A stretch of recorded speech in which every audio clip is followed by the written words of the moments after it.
I answered the question a couple months ago, have you missed the market? At that time, the answer was no.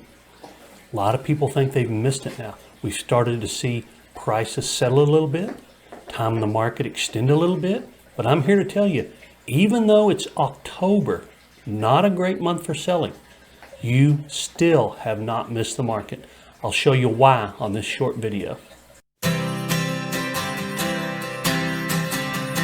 Now, if you saw this stat for any other year compared to any other year, it might seem pretty awful. And maybe it does to you right now. I've heard so many people talk about how bad the market has gotten so fast. It's really not. I'm going to show you exactly what I mean. Sales for September 22 in the 1 acre plus market, and we are focused on an acre or more, by the way. It performs a little differently than the overall market, than subdivisions and condos and luxury homes and starter homes.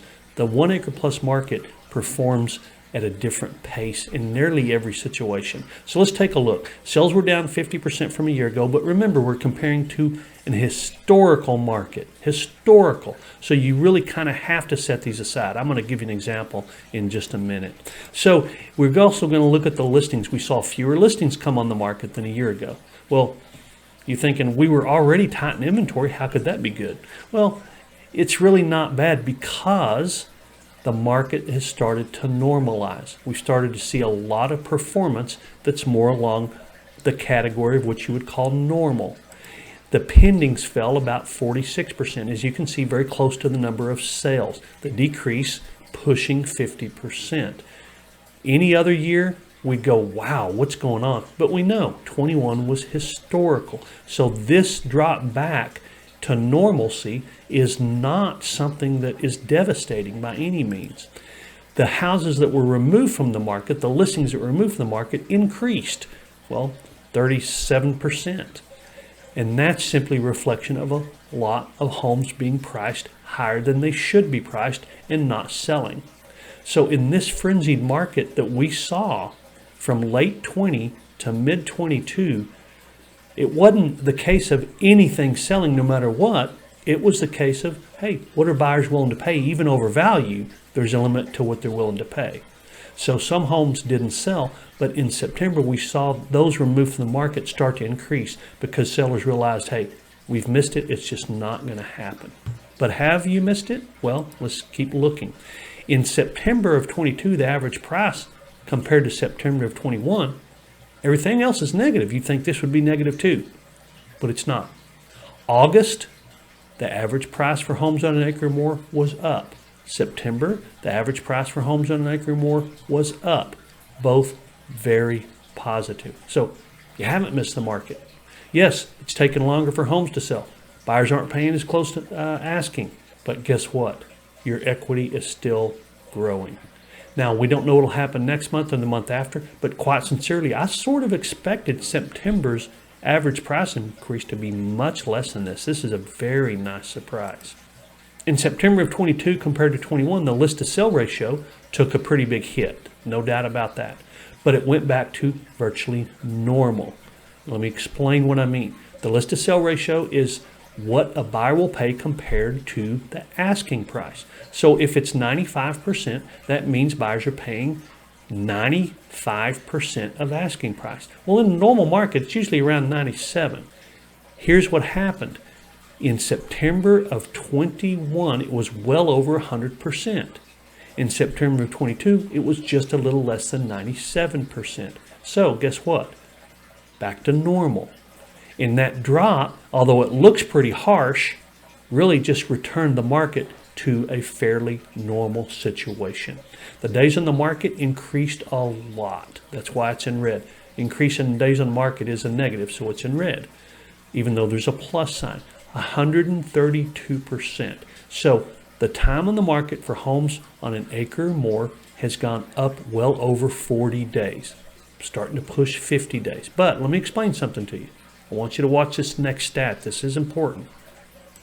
2017, we're 62% less than 2017. So why am I using 2017? Because it was kind of a typical year. 14, 15, 16, 17, 18, 19. It was kind of a run of typical years. Very good years. Sellers markets. but fairly normal. The time on the market in 2017 was over 100 days for a home on the acre or more. Wasn't that much for regular, typical subdivision homes, but for homes on an acre or more, it was over 100 days. And that wasn't a big deal because it's not atypical, it's not abnormal. We've gone back to nearly normal in many stats, but not in this one. If it's only taken 45 days to sell a home on an acre or more, that's less than half of what it was in typical markets. I hope this is making sense. So you haven't missed the market. You've still got all that equity that was pushed into your home over that late 2020 to mid 22 market frenzy, and homes are still selling faster than they were before that market hit. Hope this is making sense. So the list to sell ratio, we are getting a little less than we were in 2017, but it's just over 1%. It's not anything dramatic. In 2017, we were seeing a little over 97%. That's what buyers were paying compared to asking. In 2022, buyers paid in September of 2022, they paid less than 97% of asking. Sales, about 6% less than in 2017. Well, guess what? That's not dramatic either. Basically a handful of sales when it comes to the 1 acre plus market. This isn't all of Austin and all the condos and all the houses and all the subdivisions and all the suburbs. This is just simply 1 acre plus homes. So this isn't more than a handful to make that difference. And here's another handful. The homes that went pending in September of 22, few more than in September of 17. So I chose September of 17 because it was actually very similar to September of 22 in many respects. Now, if you took a run of years, 13, 14, 15, 16, 17, 18, 19, nobody would call any of those bad years. They were all really good real estate years. So September of 22 was very similar to September of 17, which was a very good real estate year. Hope this is making sense. You haven't missed the market. Has it normalized in many ways? Yes, but you haven't missed it.